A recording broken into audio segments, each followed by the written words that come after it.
समप्रभ निर्विघ्नं कुरु मे देव सर्वकार्येषु सर्वदा। ओम गं गणपतये नमो नमः। ओम गं गणपतये नमो नमः। ओम गं गणपतये नमो नमः। आं नमः शिवाय। आं नमः शिवाय। आं नमः शिवाय। या देवी सर्वभूतेषु मातृरूपेण संस्थिता नमस्तस्यै नमस्तस्यै नमस्तस्यै नमो नमः। या देवी सर्वभूतेषु बुद्धिरूपेण संस्थिता नमस्तस्यै नमस्तस्यै नमस्तस्यै नमो नमः। या देवी सर्वभूतेषु श्रद्धारूपेण संस्थिता नमस्तस्यै नमस्तस्यै नमस्तस्यै नमो नमः। सदाशिवसमारम्भां शङ्कराचार्यमध्यमाम् अस्मदाचार्यपर्यन्तां वन्दे गुरुपरम्पराम्। सर्वमङ्गलमाङ्गल्ये शिवे सर्वार्थसाधिके शरण्ये त्र्यम्बके गौरी नारायणी नमोस्तुते। నాకు జన్మనిచ్చిన నా తల్లిదండ్రులకి, ఇష్టదైవమైన లలితమ్మకి, నా సద్గురువుకి పాదాభివందనములు. అమ్మవారి వైభవం చాటి చెప్పిన శ్రీ సామవేదం షణ్ముఖ శర్మ గారికి, చాగంటి గారికి, జేలన్ శాస్త్రి గారికి నా నమస్సుమాంజలి. ఎన్నో నామం రాసుందా పైన? 852 నుంచి 69 కదా, ఆల్మోస్ట్. అంటే ఎన్ని చెప్తున్నాను? 15-16 వరకు వస్తున్నాయి. కానీ నామాలు మాత్రం ఎంత బాగున్నాయంటే భలే నచ్చాయి నాకైతే, భలే బాగుంది. సర్వోపనిషత్ ఉద్గుష్ట, సర్వోపనిషత్ ఉద్గుష్ట అంటే అమ్మ అంట. అమ్మ గురించి ఎవరు చెప్తున్నారు అంటే సర్వ సకల ఉపనిషత్తులు ఏంటంటే అవి వేదాంతం, వేదానికి అంతంలాగా చివరిలో ఉండే, లేకపోతే వేద శీర్షలు అంటారు. అవి ఉద్గుష్ట, ఉత్ అంటే చాలా ఉత్కృష్టంగా ప్రకాశవంతంగా, ఘోష ఉద్గుష్ట, ఘోష అంటే ఘోషిస్తున్నాయి. ఘోషిస్తున్నాయి అంటే ఏంటి? బాధపడుతున్నాయి లేదు, చెప్తున్నాయి, చాటి చెప్తున్నాయి అన్నమాట. సో అమ్మవారి వైభవం గురించి, అమ్మవారి గురించి సర్వ వేదాలు, సకల వేదాంతాలు చెప్తున్నాయి, చాటి మరీ చెప్తున్నాయి. ఎలా చెప్తున్నాయి అంటే, మీరు ఎవరైనా అడిగారనుకోండి, ఎవరైనా మీకు తెలిసిన వాళ్ళు ఒక మంచి డాక్టర్ ఉన్నారా అంటే ముందు వాళ్ళ గురించి చెప్తారు అండ్ వాళ్ళ గురించి కొంచెం మెచ్చుకుంటారు కూడా. అలాగే వేదాంతాలు అన్నీ కూడా అమ్మ గురించి చెప్తున్నాయి, ప్రతిపాదిస్తున్నాయి, ప్రశంసిస్తున్నాయి, అప్రిషియేట్, సజెషన్ రెండు కూడా చేస్తున్నాయి. ఆ వేదం ఎలా అంటే అమ్మ, వేదం అందరికీ అర్థమయ్యే భాష కాదు. వేదం ఎలా అంటే రీసెర్చ్ అనమాట. పిహెచ్డి చేసిన వాళ్ళకి రీసెర్చ్ అనుకోండి. ఇప్పుడు జీన్స్ అని మాట్లాడా నేను. జీన్ అంటే అందులో చదివిన వాడు ఎంఎస్సీనో రీసెర్చ్ ఏదో పిహెచ్డి ఉన్నవాడికి అర్థమవుతుంది. మన లాంటి వాడికి దిగాలి అంటే ఏం చెప్పాలి? మన భాషలో చెప్పాలి, వాడుక భాషలో. అలాగే ఉపనిషత్తులన్నీ ఇవన్నీ కూడా ఎలా వచ్చాయంటే అందరికీ అర్థమయ్యేలాగా, కథల రూపంలో అయినా, మన ఇతిహాసాలని చెప్పి ఇప్పుడు రామాయణ మహాభారతం అవే వేదాలని కథల్లాగా చెప్పారనమాట. అదే సారాన్ని, అది వేదాంతాలు, ఉపనిషత్తులు. ఏం చెప్తున్నాయి అవి? మీకు లౌకికంగా అంటే ఇప్పుడు ఇలా ఎలా హ్యాపీగా ఉండాలి, ఎలా బతకాలి, మీరు ఏ వ్రతాలు చేస్తే మీకు డబ్బులు వస్తాయి, ఏ వ్రతాలు చేస్తే మంచి మొగుడు వస్తాడు, మంచి పిల్లలు వస్తారు, ఎప్పుడు బాగా వర్షం పడుతుంది, యజ్ఞాలు చేస్తే ఇదిగో ఇప్పుడు పడుతుంది చూడండి, ఇలాంటివన్నీ కూడా చెప్తాయి. అవి కాకుండా నీలోనే ఆనందం ఉంది, నువ్వు బయట వెతకాల్సిన అవసరం లేదు, అదే మోక్షం, దాన్ని ఎలా పొందాలి అని చెప్పేవి కూడా ఈ వేదాలే. అంటే అమ్మ నీకు ఏం కావాలంటే అది ఇస్తుంది. నీకు ఇంట్లో వండిన అన్నం కావాలా, అది ఇస్తా. బయట స్విగ్గీ ఆర్డర్ కావాలా, అది కూడా ఇస్తా, ఏం ఇబ్బంది లేదు అని. సో రెండూ ఇస్తుంది. మీకు ఏది కావాలి? ఇంట్లోనా? అయితే మోక్షం. మీకు స్విగ్గీగా, మీకు కూడా స్విగ్గీ. ఓ నో, ఇక్కడ స్విగ్గీ వాళ్ళు ఎవ్వరు లేరు. సరే. ఘోష అంటే భాష అని అనొచ్చు కదా అమ్మ. భాషారూప, బృహత్ సేన ఇవన్నీ ఉన్నాయి కదా. మరి ఘోష అని ఎందుకు పెట్టారు? ఉపనిషత్తులు అన్నారు, సర్వ అన్నారు, ఘోష అన్నారు. అక్కడ ఆంతర్యం ఏంటంటే, మీరు ఎప్పుడైనా చూడండి, నేను చెప్పాను అనుకుంటా మీకు కూడా, మీకు బాగా పాట విన్నారు, బాగా ఆనందం వేసింది అనుకోండి, కచేరీకి వెళ్ళారు, లేకపోతే ఎవరో పాట పాడుతున్నారు, బాగా ఆనందం వస్తే ఏం చెప్తారు, ఏం చేస్తారు? ఏం చేస్తారు? ఆనందం వస్తే బాగా నచ్చింది పాట, ఏం చేస్తారు? మెచ్చుకుంటారు. సరే అతను టీవీలో పాడుతున్నాడు, మీరు చూడలేకపోతే ఏం చేస్తారు? తెలియకుండానే చప్పట్లు కొడతాం. పక్కన ఎవరున్నారు, అరే కొట్టరా అన్నారు, ఏమన్నా మీకే సూపర్ సూపర్ అని కొడతాం. అంటే మీరు వాళ్ళు చేసిన, అంటే మీకు బాగా నచ్చిన తర్వాత దాన్ని ఏంటంటే ఏదో ఒక రూపంలో, శబ్ద రూపంలో మీరు చెప్పాలనుకుంటారు అనమాట. దాన్ని తెలియకుండా వ్యక్తపరిచేది అనమాట. ఇప్పుడు మీకు బాధ కూడా చూడండి, బాధ కూడా వచ్చినప్పుడు కదా, ఫస్ట్ బాధ ఉన్నప్పుడు మాట్లాడుతూ చెప్తారు, నాకు ఎంత బాధ వేసింది అసలు ఆ రోజు, అసలు తను అలా అనకుండా ఉండాల్సింది, నాకు ఎంత బాధ వేసింది తెలుసా అంటారు. ఇంకా బాధ దాటింది అనుకోండి, ఎక్కువైంది అనుకోండి, బాధ రాదు, ఘోష, ఒక అరుపు. ఇది ఎక్కువగా కొన్ని దగ్గర చూస్తూ ఉంటాం. అంటే అక్కడ ఏడుపు ఉంటుంది, అది ఇంకో ఘోష, అరుపు ఉంటుంది, ఇంకా అక్కడ భాష పనిచేయదు. సో అలా అమ్మ గురించి చెప్పడానికి భాష అవసరం లేదు. ఆమె శబ్ద రూపంలో, ఆమె ఉపనిషత్ రూపంలో అలా ఘోష అన్నమాట. ఆమె అన్ని సర్వోపనిషత్తులు చెప్తాయి ఆమె గురించి, అలా మొత్తం వ్యాపించిపోయి ఉంటుంది, అంతలాగా చాటి చెప్తాయి అని. అమ్మ గురించి ఎవరు చెప్పాలి? అమ్మనే చెప్పుకోవాలి. సో ఆ వేదాలు ఎవరు? వేదమాత. ఆ వేదాలు రాసింది ఎవరు? అమ్మనే రాసుకుంది, అంతే కదా. ఆమె గురించి ఎవరు రాయగలరు? ఆమె తప్పించి. అలా చాలా ఉపనిషత్తులు ఉన్నాయి. సరే అమ్మ చెప్పింది, ఇన్ని వేదాలు ఉన్నాయి కదా, ఏం చెప్పాయి ఈ వేదాలన్నీ? సచ్చిత్ ఆనందం, సచ్చిదానందం ఒకటే చెప్పారు. అంటే ఇన్ని పాగులాడుతున్నావు కదా, ఇక్కడ ఆనందం ఉందేమో, ఇక్కడ ఆనందం ఉందేమో, లేదు. ఆమె ఒక చైతన్య స్వరూపిణిలాగా ఉంది, అదొకటే నిజం. అది తెలుసుకున్న రోజే నీకు ఆనందం, శాశ్వత ఆనందం, అదే సచ్చిదానందం. మీరు ఏ వేదాంతమైనా పట్టుకోండి, తత్వమసి అదే నువ్వు, అహం బ్రహ్మోస్మి నువ్వే అదయ్యావు, ఇదే చెప్తాయి. ఇవి పట్టగలిగినప్పుడు ఆనందం ఇంకెక్కడో లేదు, ఇక్కడే ఉంది అని. అది తెలుసుకోవడానికి ఇదంతా ప్రయత్నం.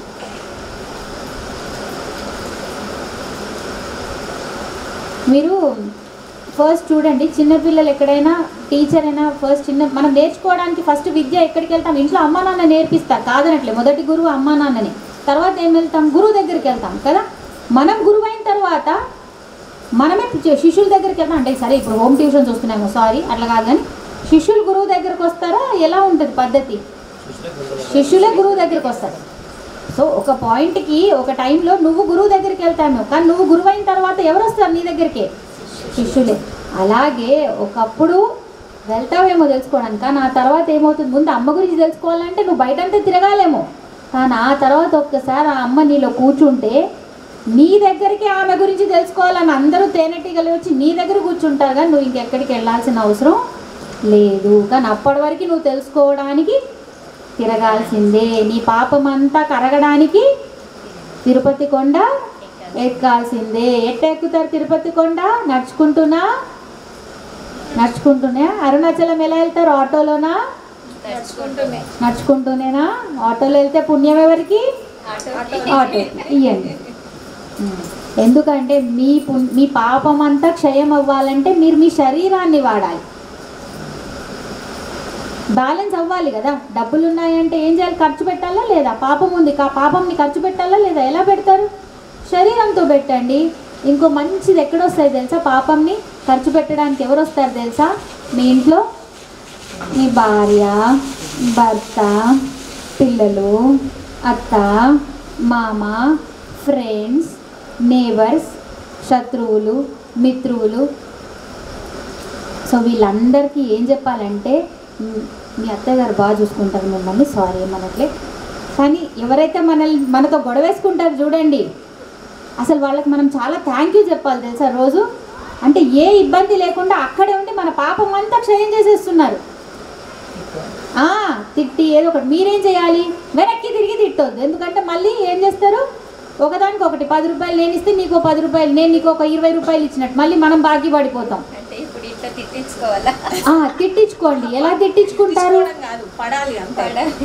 పడాలి అని అనట్లేదు, కానీ ఒకటే, అమ్మ వీళ్ళు మనల్ని మోక్షం దగ్గరికి తీసుకెళ్తున్నారు కాబట్టి వీళ్ళకి అసలు నేను రుణపడి ఉన్నాను అనండి. అమ్మ మీకు దగ్గరి వాళ్ళు కర్మబంధం లేకుండా మీతో ఏదో అకౌంట్ సెటిల్మెంట్ లేకుండా రారు, గుర్తుపెట్టుకోండి.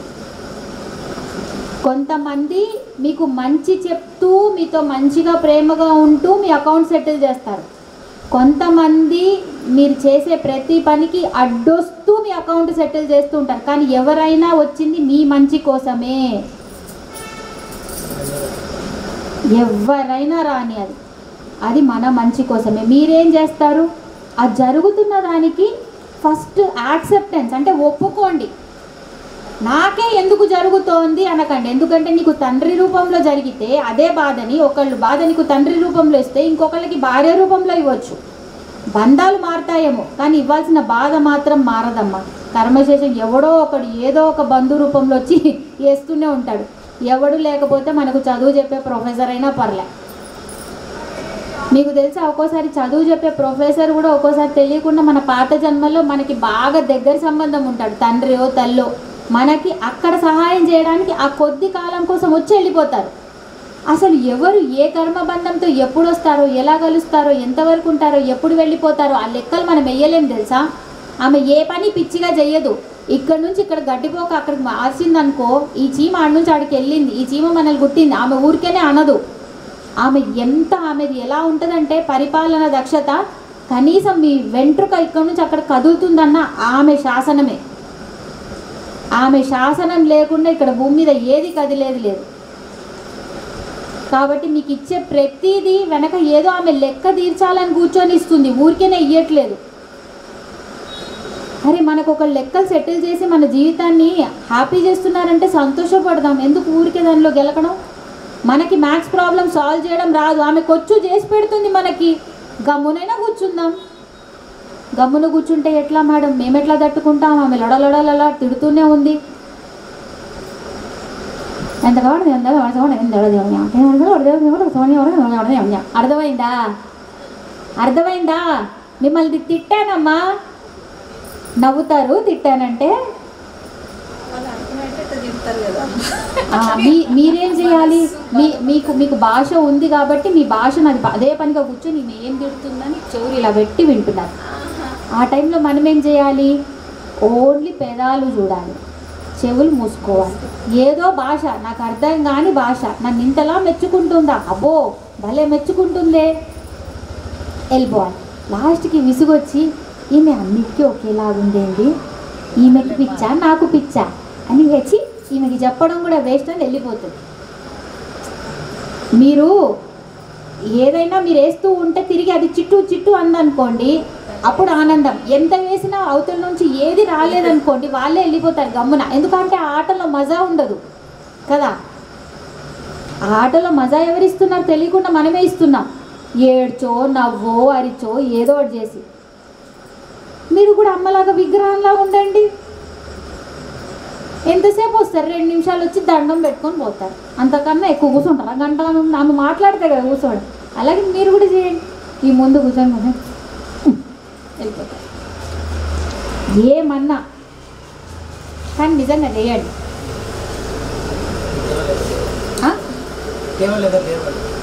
తిట్టేవాళ్ళ ఇళ్ళకి వెళ్తే తెలుస్తుంది. ఇక్కడ ఎందుకు చెప్పుకుంటారని. సో కాదు తెలుసా, ఇవన్నీ నిజంగా చిన్నవి అనిపిస్తాయి కానీ ఎందుకు కూర్చున్నారు ఇక్కడ? అమ్మ గొప్పతనం తెలుసుకుందాము, గొప్పతనం తీసుకొని ప్రసాదం తిని వెళ్ళిపోదామనా? మన జీవితంలో ఏ మార్పు రానప్పుడు ఇక్కడ కూర్చొని ఎందుకు మాట్లాడడం? ఆ చిన్న మార్పులు కూడా రావాలి కదా జీవితంలో. ఆమె దగ్గరకు వచ్చేలాగా మార్పులు మనం చేసుకోవాలి కదా. దానికోసమే కదా ఈ తపన అంతా. అది చేయాలంటే ముందు ఏ బంధువుల్ని ఏ బంధుత్వాన్ని ఎక్కడ పెట్టాలో అంతే పెట్టాలి. బాధ్యత చేయాలమ్మా, బాధ్యత నిర్వర్తించాలి. బాధ్యత దగ్గర వెనక్కి వెళ్ళొద్దు. అంతకన్నా ఎక్కువ లంపటాలు కూడా పెట్టుకుంటే ఎవరితో పెట్టుకోవాలి? అమ్మతో పెట్టుకోవాలి అంతే.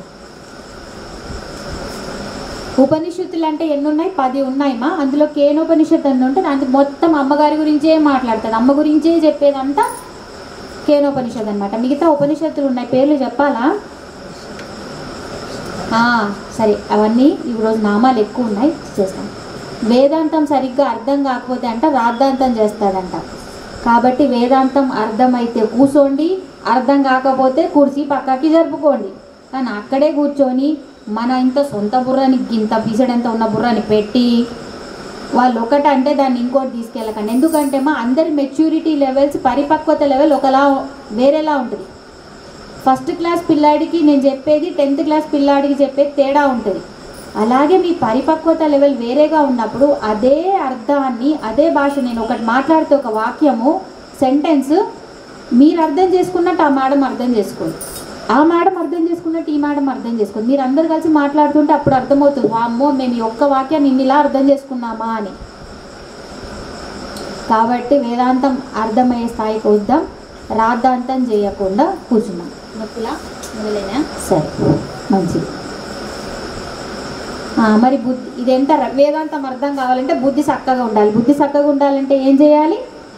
గురువుని పట్టుకోవాలి. లేకపోతే మంచోళ్ళ దగ్గరైనా ఉండండి, మంచోళ్ళ దగ్గర, మంచి చెప్పే వాళ్ళ దగ్గర ఉండండి. ఊరికే ఒకళ్ళ గురించి చెడు చెప్పడం, చెడు వినడం, ఊరికే గుయ్యి గుయ్యి గుయ్యి గుయ్యి అనే దగ్గర ఉండకండి. సగం మనది అక్కడే నెగిటివ్ ఎనర్జీలోకి దిగిపోతాం. నెగిటివ్ ఎనర్జీ ఉన్న దగ్గర పాజిటివ్ ఎనర్జీ రావడానికి ఇష్టపడదు. అమ్మ విద్య మోక్ష విద్య. అసలు విద్యలో మోక్ష విద్య ఇచ్చేది లలిత సహస్రనామం. మిగతా ఇలాంటి మోక్ష విద్యలు చాలా తక్కువ ఉన్నాయి తెలుసా. అన్నీ కూడా తంత్రాలు చెప్తాయి, ఇంకేదో లౌకికంగా ఆనందాలు ఎలాగా చెప్తాయి. కానీ ఈ అమ్మని పట్టుకుంటే మంచి మంచి చీరలు కూడా వస్తాయి. ఆ తర్వాత ఆ మణిద్వీపానికి కూడా ఆమెనే తీసుకెళ్తుంది. అంతకన్నా మహాభాగ్యమా? ఆహా, సర్వోపనిషత్ ఉద్గుష్ట. సరే, ఇది తెలుసుకున్న తర్వాత ఏమవుతుంది పరిస్థితి ఏంటంటే శాంత్యాతీత కళాత్మిక. శాంత్యాతీత కళాత్మిక. శాంత్యాతీత, అతీతం అంటే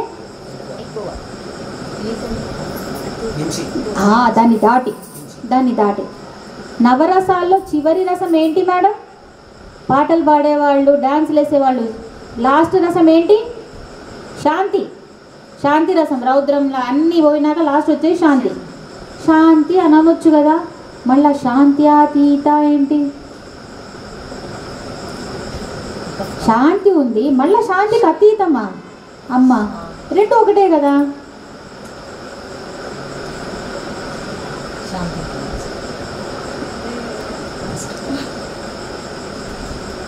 ఇది నాకు మీకు మోక్షం వచ్చిన తర్వాత నాకు మోక్షం వచ్చింది అనడానికి మీరు ఉంటారా? నాకు అహంకారం పోయింది. అరే నాకు అని అక్కడ పెడుతూనే ఉన్నావు, నీకు అహంకారం ఎట్లా పోయింది? అసలు అది కూడా అనొద్దు అనమాట. నువ్వు ఆ స్టేజ్కి రావాలి. కరిగిపోయాను కర్పూర వీణలా, అంతలాగా కరిగిపో. ఇంకా నువ్వంటూ లేదు. నువ్వు ఈ గురించి నువ్వు చెప్పడానికి నువ్వు లేవు అక్కడ. నిద్రపోయారా? అందరు నిద్రపోతే ఉదయం లేస్తారా? ఏమంటారు ఉదయం లేవు? కానీ నేను బాగా నిద్రపోయాను. ఓకే, శాంతి. సరేనా? ఇప్పుడు ఏమయ్యారంటే శాశ్వతంగా కొడేశారు పైకి. అప్పుడు ఏమంటారు? కిందికి వచ్చి ఎవరికి చెప్తారు మేము బాగా శాశ్వత నిద్రలో పోయామని? ఎవరు చెప్తారు? పక్కనోడు చెప్తాడు, మీరు కాదు. అది శాంత్యాతీత అంటే ఇంకా మళ్ళీ వెనక్కి రాలేని పరిస్థితి, ఇంకా వెనక్కి లేదు. సో మళ్ళీ వెనక్కి రాని స్థితి శాంత్యాతీత. కొంచెం తేడా ఉంది, అర్థమైందా? శాంతికి శాంత్యాతీతకి. నిద్రపోతే శాంతి, పర్మనెంట్గా నిద్రపోతే శాంత్యాతీత. సో అమ్మవారు ఏకస్థితి, ఇంకా మళ్ళీ తిరిగి రాని స్థితి, అలా ఉండే తల్లి. ఇక్కడ కళ అంటే ప్రకాశం, ఆ రూపంలో ఉన్న తల్లి అని.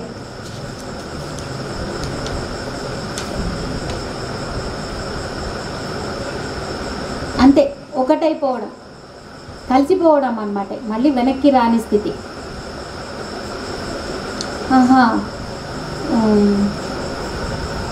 రెస్ట్ ఇన్ పీస్ అంటాం కదా అందరూ, rest in piece, rest in piece అంటారు. ఇప్పుడు శాంత్యాతీత అంటే ఏంటంటే Joy at rest in piece. అర్థమైందా? ఇంగ్లీష్లో చెప్పాను, అర్థమైందా? ఆనందం. ఎప్పుడు ఆనందము? నువ్వు శాశ్వతంగా ప్రశాంతంగా ఉన్నప్పుడు. శాశ్వతంగా ప్రశాంతంగా ఎప్పుడు ఉంటావు? పోయినప్పుడు ఉండవు పైకి. అప్పుడు నీకు ఆనందం ఉంటుందా? ఆనందపడ్డానికి నువ్వు ఉన్నావా? కానీ ఎంత శాశ్వత ప్రశాంతత ఉండాలంటే నీకు ఆ ఆనందాన్ని కూడా నువ్వు ఆస్వాదించగలగాలి. అది శాంత్యాతీత. అర్థమైందా? సో మనము రెస్ట్ ఇన్ పీస్ అని రాయించుకోకుండా మన కోసం ఏం రాయించుకోవాలి?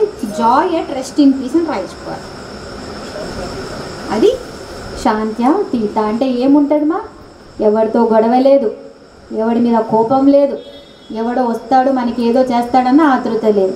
వచ్చావా రా, వెళ్తావా వెళ్ళు. వర్షం పడుతుందా? పడని. ఆగిపోయిందా? ఆగిపోయింది. ఏం బాధ లేదు. అంటే నువ్వు ఎప్పుడైతే అవతల ఏ దానితోని కూడా నీకు ఎలాంటి వికారాలు ఉండవు చూడండి.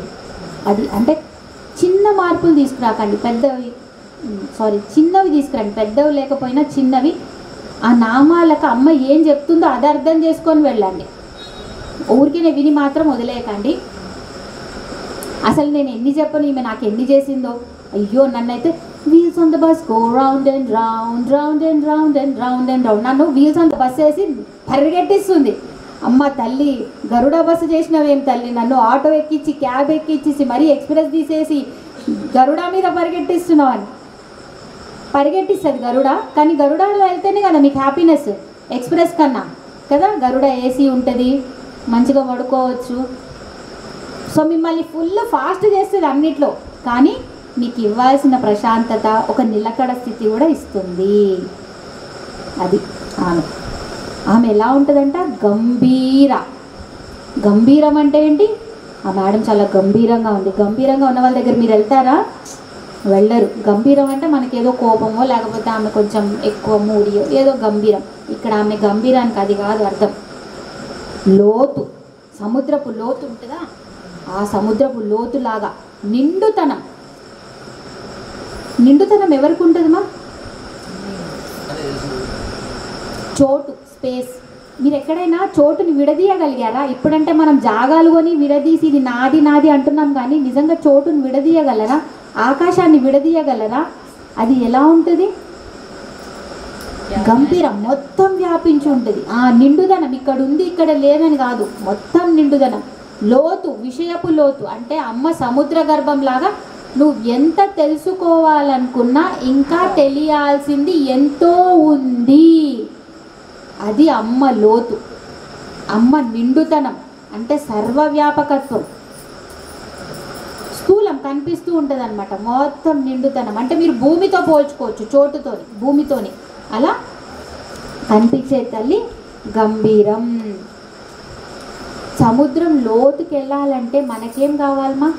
పైన అంటే అలలు వస్తున్నాయి కదా, కానీ సముద్రం లోతుకి వెళ్ళాలంటే నేనేం నేర్చుకోవాలి? ఫస్ట్ ఈత నేర్చుకోవాలి. నాకు ఆ సముద్రం లోతుకి వెళ్తాను అంటే భయం ఉంటుంది కదా, కొంచెం భయం వదిలేసేయాలి. ఆ సముద్రంలో ఏముంటాయి, ఎలాంటి జీవులు ఉంటారు, ఎప్పుడు ఎలా ఉండాలి అనే జ్ఞానం తెలిసి ఉండాలి.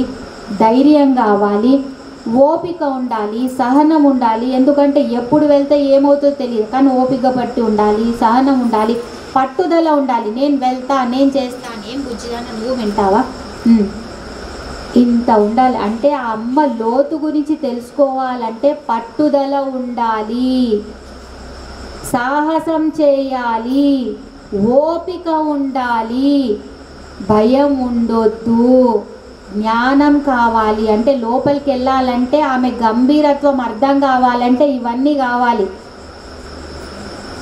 మనకి పట్టుదల ఎంత? వర్షం పడితే క్యాన్సిల్ చేస్తాంలే, ఎందుకంటే మనకు మళ్ళీ నాకు బాగా నా మీద ఆశ ఉంది అంటే నేను ఇంకొక 100 ఏళ్ళు బాగా బతుకుతాను, నేను వచ్చే మంగళవారం పెట్టుకుందాంలే అంటే వచ్చే మంగళవారం వరకు నేను ఖచ్చితంగా ఉంటాను, నాకు బాగా నమ్మకం. అమ్మ ఏమంటదంటే ఇది నీది, ప్రజెంట్ ఇది నీది. నేను వర్షం పడినవి, నేను ఏ పని ఆపట్లేదే పంచకృత్యాల్లో, నువ్వెందుకు ఆపుతున్నావు? ఆపినోడికి ఆమె రాదు. నువ్వు ఇంతేనా నీ పట్టుదల? ఇంతదానికే వదిలేసావా నన్ను? అయితే పో. ఆమెను పట్టాలంటే వా అమ్మో ఉంటుంది, ఉపాసకులకు అర్థమవుతుంది. ఆమెను పట్టాలంటే ఒక పెద్ద లొల్లిగా బాబోయ్. కానీ ఆమె ఇచ్చే ఆనందం ఎలాంటిది ఉంటుంది అంటే అమ్మతనం కదా, వదిలి వెళ్ళలేము. మీరు ఏమైనా చేయండి మా, మీరు పిల్లల్ని ఎంత ఉదయం ఎంత అయినా తిట్టండి, రాత్రి పడుకునేటప్పుడు దగ్గర తీసుకుంటారా తీసుకోరా? మీరు దగ్గర తీసుకోకపోయినా ఆ పిల్లలే మీ దగ్గరకు వచ్చి పడుకుంటారు తెలుసా, దగ్గరకు వచ్చేస్తారు. నాకు చిన్నగా, నా పిల్లలు ఇద్దరు చిన్నగా ఉన్నప్పుడు, చిన్నగా ఉన్నప్పుడు వాళ్ళని పెంచినప్పుడు వాళ్ళని నేను తిట్టేసేదాన్ని. నాకు అప్పుడు సరిగ్గా పెంచడం రాదులేండి, బాగానే తిట్టేదాన్ని. తిట్టిన తర్వాత కూడా ఏడ్చుకుంటూ 2 సంవత్సరాలు 3 సంవత్సరాలు అమ్మా అన్నదమ్మా. అరే కొట్టిన దాన్ని నేనే, మళ్ళీ నా దగ్గరికి అమ్మా అంటూ వస్తున్నారు. నాకు లోపల బాధపడాలా, నేను వీళ్ళని ఎందుకు కొట్టానని, సంతోషపడాలా, నేను కొట్టినా మళ్ళీ తిరిగి నా దగ్గరికి వస్తున్నారు అంటే ఆ లేత మనసుకి తెలుసా అమ్మ తప్పించి ఇంకెవ్వరు కనిపించరు. ఆ అమ్మనే తిట్టినా, అమ్మే కొట్టినా స్వాంతన పరిచేది, మళ్ళీ మమ్మల్ని ఓదార్చేది, మమ్మల్ని దగ్గర తీసుకునేది, ప్రేమ చూపించేది ఆ భూమి మీద తల్లి ఒక్కతే అనిపిస్తుంది వాళ్ళకి, ఇంకెవ్వరు అనిపించరు. మళ్ళీ వచ్చి ఏడ్చుకుంటూ అనుకుంటూ కొంగైనా పట్టుకుంటారు. ఏదో అమ్మ ఎంతసేపు కోపంగా ఉండగలదు ఏమో, ఈ కాలం పిల్లలు అట్లా చేస్తున్నారు తెలీదు. అమ్మ కోపడితే ట్యాబ్ పట్టుకొని కూర్చుంటున్నారేమో నాకు తెలీదు. కానీ కొద్దిసేపు ట్యాబులు, ఫోనులు, టీవీలు ఇవ్వకండి.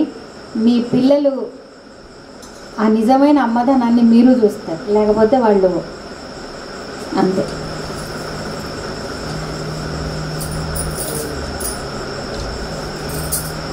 అలాంటి లోతు మనలో కూడా ఉంది. ఎక్కడ?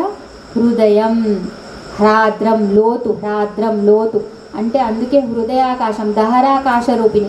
ఆ లోతులోకి వెళ్ళు అంటారు. అది ఎంత పెద్ద లోతు అంటే ఆ గొయ్యి తవ్వే కొద్దీ ఆమె ఇంకా ఇస్తూనే ఉంటుంది. ఆమె అలాంటి గని అన్నమాట. ఆమె ఎప్పటికీ ఆగదు. కానీ నీకేం కావాలి అది చూసుకో, అది ఎక్కువ ఇంపార్టెంట్. సరే, ఇది ఎలా ఉంది? గంభీర అంటే కొంచెం కనిపిస్తుంది, లోతనం, నిండుదనం. ఇప్పుడు గగనాంతస్థ, గగనాంతస్థ అంటే ఆకాశం, గగనం, అంతస్థ, అంతస్థ, అంతస్థ, అంతస్థ, అంతం అంటే లోపల ఉంది. ఇంకోటి అంత, గగనాంత అంటే గగనానికి అంతం చివర ఉంది కదా, స్థ దానిపైన ఉంది, దాని అవతల ఉంది. గగనానికి అవతలు ఉందా అమ్మ? మనకు అంతే కదా. ఇది భూమి, అది ఆకాశం. అంటే ఆకాశం మనకి ఏమైంది? బట్టనే కదా, పరిచిన బట్ట, దానికి అవతల ఉంది. లేదు, ఆకాశం కూడా గొయ్యిలోనే ఉందంట, లోతే. ఋషులు ఏం చేశారు? ఆకాశాన్ని కూడా ఏమన్నారు? గొయ్యే అన్నారు. లోతుగా తవ్వి పెట్టారు. అందుకే ఖననం అంటారు చూడండి, లోతు తవ్వి పెట్టడం. సో ఋషులు ఏమన్నారు? ఆకాశం కూడా గొయ్యిలోనే ఉంది అని. వీటన్నింత వ్యాపించి ఉందంటే ఆకాశం కూడా లోపల ఉందా? ఆకాశం పైన ఆమె ఉందా? అంటే ఆమె ఎక్కడ? ఆమె ఒకసారి కళ్ళు మూసుకొని చూడండి, భూమి ఎంత ఉంది, ఆకాశం కూడా గొయ్యిలోనే ఉంది అంటే ఆమె ఎంతలాగా విస్తరించిపోయి ఉంది. ఆమె అంతలాగా ఉన్న ఆమెని మనం ఏం చేస్తున్నాం? చిన్న యంత్రంలో నిక్షిప్తం చేస్తున్నాం, చిన్న మంత్రంలో నిక్షిప్తం చేస్తున్నాం, విగ్రహ రూపంలో నిక్షిప్తం చేస్తున్నాం. అంటే ఎనర్జీని అంతా. ఇప్పుడు వీళ్ళు కూడా అంతే కదా, పెళ్ళి ఎక్కడెక్కడ చేస్తారు? పెళ్ళి కూడా అక్కడ ఇక్కడ అంతా తిరిగిన తర్వాత దాన్ని ఒక చిన్న కెమెరాలో తీసి దానిలో పెన్ డ్రైవ్లో పెట్టి, ఇంతే పెన్ డ్రైవ్లో పెట్టి ఇస్తారు. అదే పెన్ డ్రైవ్ మీరు కంప్యూటర్లో పెట్టిన తర్వాత మీరు ఎక్కడెక్కడో ఉన్నవన్నీ తిరిగినవన్నీ ఒక్క చోట్ల వచ్చేస్తున్నాయా? అలాగే ఆ అమ్మ అంత సర్వవ్యాపకంగా ఉన్న అమ్మని ఏం చేస్తున్నామంటే మనం ఒక మంత్రంలోనో, యంత్రంలోనో, విగ్రహంలోనో నిక్షిప్తం చేస్తున్నాం.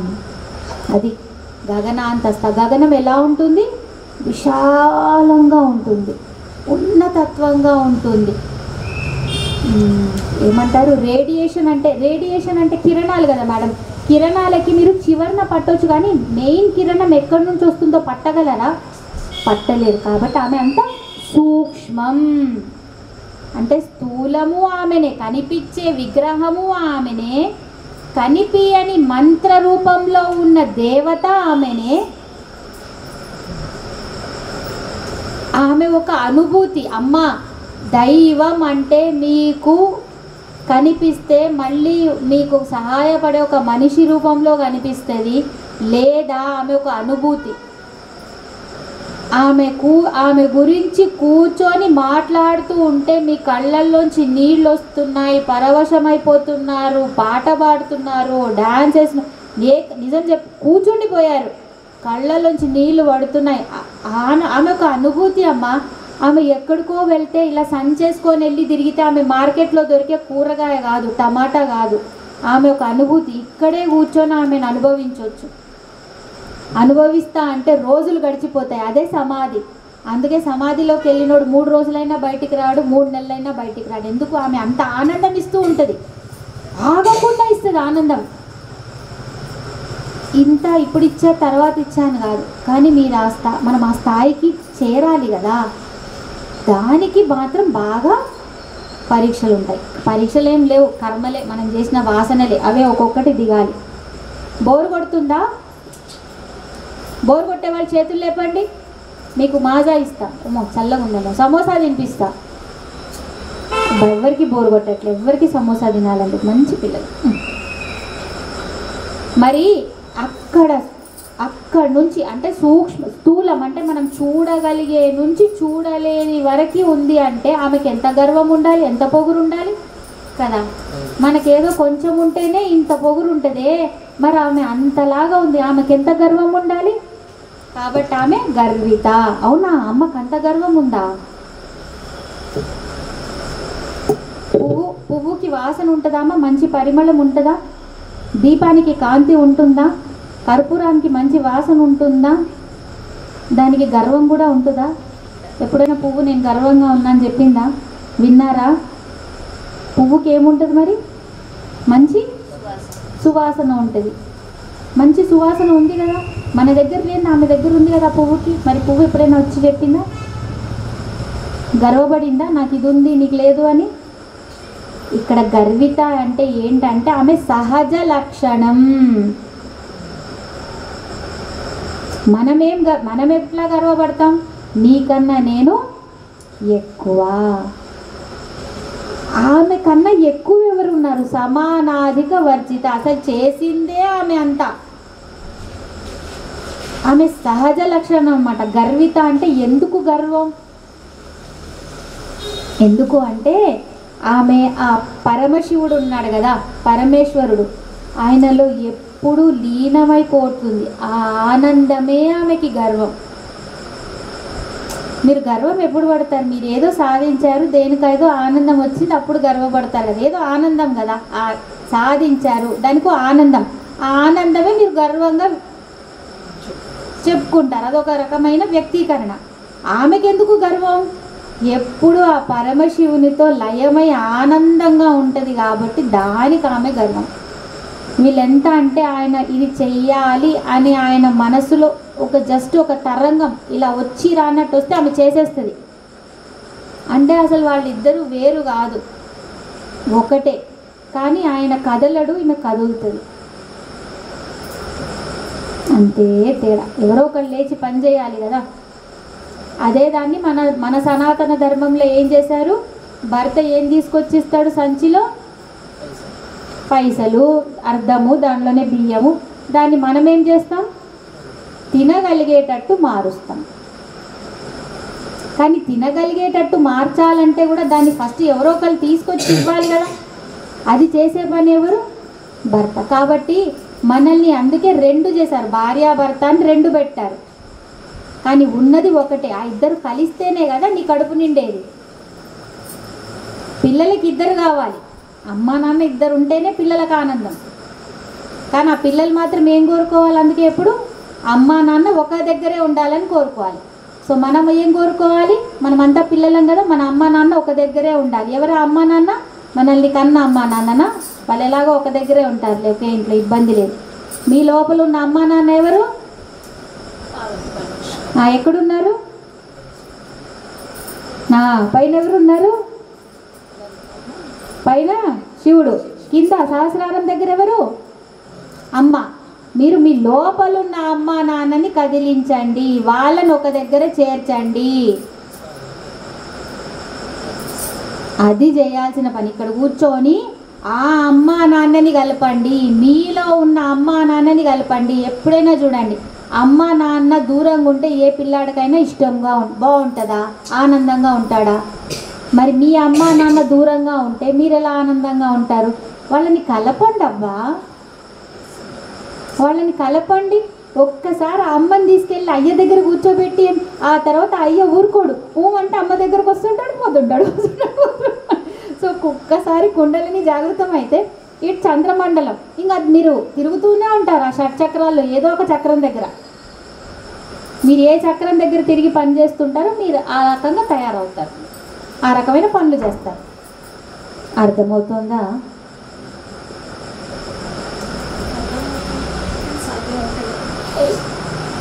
సంకల్ప బలం ఒక్కటే చెప్తానమ్మా, నేను ఒకటే అనుకుంటాను. అందరికీ డాక్టర్, అందరికీ సరే యాక్టర్ కావాలని ఉంటుంది, డాక్టర్ పక్కన పెడతాంలే, యాక్టర్ కావాలని ఉంటుంది. కానీ కొంతమంది యాక్టర్స్కి కదా చాలా పేరు వస్తుంది మా, కొంతమందికి అంత రాదు. ఎందుకు? సరే వాళ్ళ కర్మ ఏదో ఒకటి అనుకుందాం, అట్లా అవకాశాలు రాలేదు అది ఇది అనుకుందాం.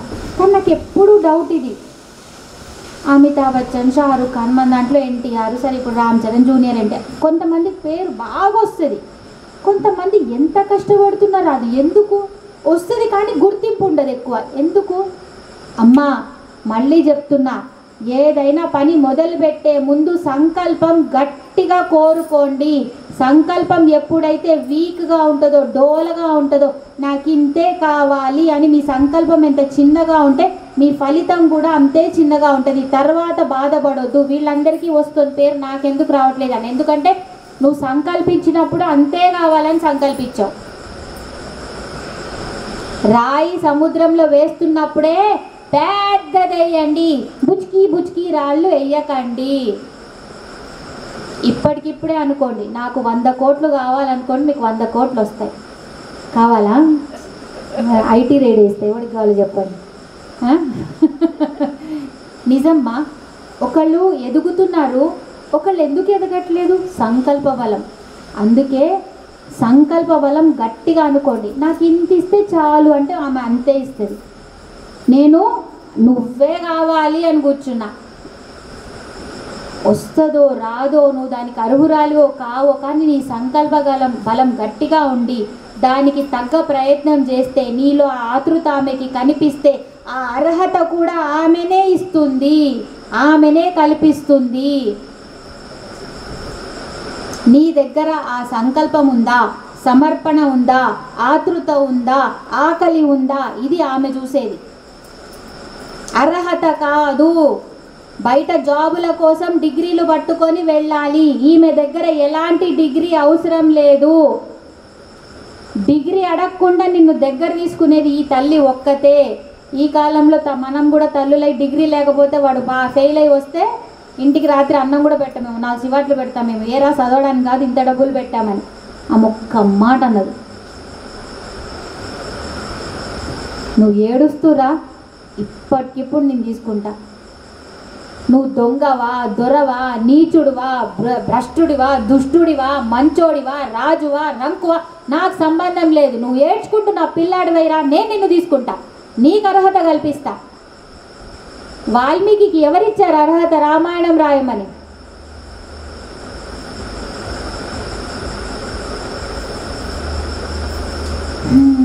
సో మనకేం కావాలి?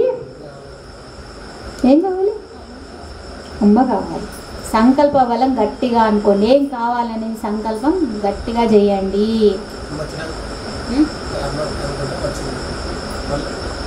అమ్మ అనుకుంటే ఏం రాదు, దాని కనుక ఎంతో కష్టం ఉంటుంది, ఏదో సంకల్పం ఉంటుంది.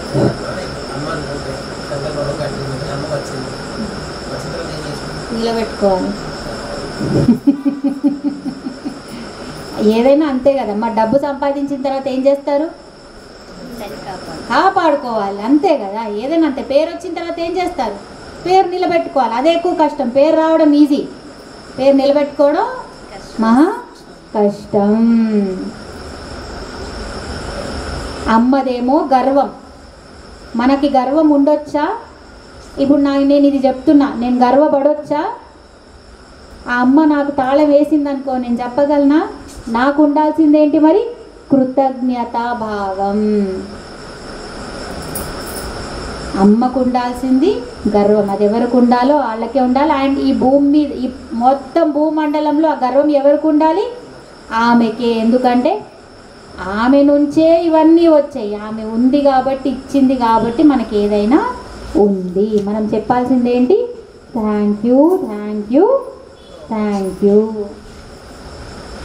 సరే, ఇంత గర్విత, ఇంత ఆనందం ఉంది. ఇంత ఆనందం ఉన్నప్పుడు ఏం చేస్తాం? ఒక పాట వేసుకోవాలి కదా. గాన లోలుప అంటే ఏం చేస్తుంది? ఆమె ఫీలింగ్, ఆమె అనుభూతిని ఇప్పుడు బయట చెప్తుంది. ఎలా చెప్తుంది? పాట రూపంలో, గానం. అందుకే వేదాల్లో నేను సామవేదాన్ని అంటాడు భగవద్గీతలో కృష్ణుడు. పాట సామవేదం. సామవేదంలో అంతా గానం రిలేటెడే ఉంటుంది. మీరు ఎప్పుడైనా ఈ కాలంలో అంటే మారింది, ఈ కాలంలో అంతా మనము, మీరు చూడండి పాతకాలంలో పాటలు ఎలా ఉండేవి? ఎక్కువ డ్యాన్స్ ఉండేది కాదు. మిమ్మల్ని ఏ కాశ్మీరు, యుఎస్ఏ, బాలి, థాయిలాండ్ డైరెక్టర్లు ఎక్కడికి బయటికి వెళ్ళే వాళ్ళు కాదు. జస్ట్ ఒక గడ్డి, ఒక గ్రౌండ్, ఒక గ్రాస్ ఉండేది. దాని మీద ఒక ఏదైనా ఇట్లా పట్టుకొని, ఏమంటారు మేడం దాన్ని, ఏదో కొట్టే తబలానో ఏదో ఉండి పాట రాసేటప్పుడు రాస్తారమ్మా. వాళ్ళు ఈ జీవితాన్ని ఏం చూసి రాస్తారో కానీ భలే రాస్తారు. ఆ పాటకి రాసిన దానికి పదాలకు ఎక్కువ ఇంపార్టెన్స్ ఉండేది. ఈ కాలంలో డ్యాన్స్, మ్యూజిక్, లెచ్చువల్, డ్రెస్, కాస్ట్యూమ్ అండ్ ఇంకేమంటారు, బయట ఎక్కడికి వెళ్ళి తీస్తున్నారు, లొకేషన్. అంటే ఇంద్రియాలతో ఆనందపడే గానం కాదు, మనసుతో ఆనందపడే. మనసు కూడా లీనమైపోవాలంట అందులో. ఇది గొప్ప గొప్ప వాళ్ళు, ఎంఎస్ సుబ్బలక్ష్మి వాళ్ళు చేసేవాళ్ళు. వాళ్ళకి ఏముండిందమ్మా, నిజం చెప్పాలా?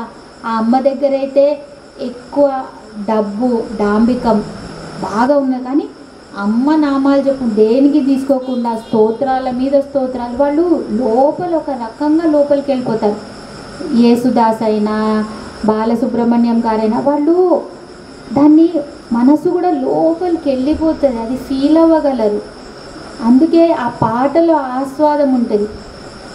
ఇంద్రియాలకు నచ్చే పాట ఎలా ఉండాలి? టీవీలో చూడాలి. టీవీలో చూడకపోతే ఆ పాటకి, ఎందుకంటే అక్కడ హీరోయిన్ డ్యాన్స్ వేస్తూ కనిపించాలి. మాకు టీవీ కావాలి. ఎంత సెంటీమీటర్? 65 centimetre, 75 centimetre. పెద్ద టీవీ.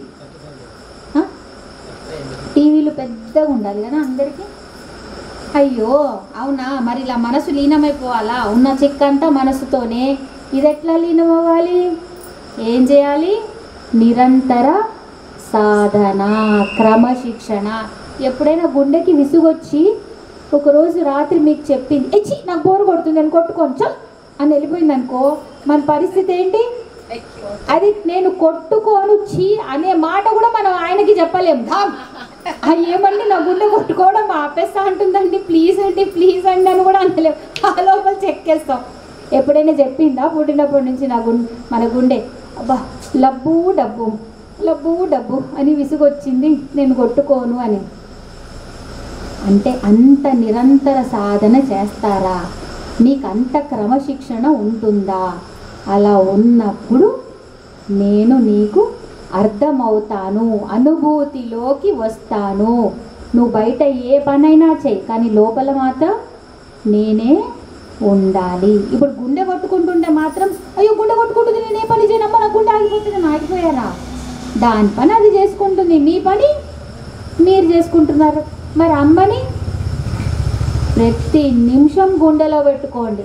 బయట చేసే కార్యాలన్నీ చెయ్యండి. కల్పన. సంగీతంలో అమ్మ, సంగీతం వచ్చిన వాళ్ళు ఆరోహణ, అవరోహణ.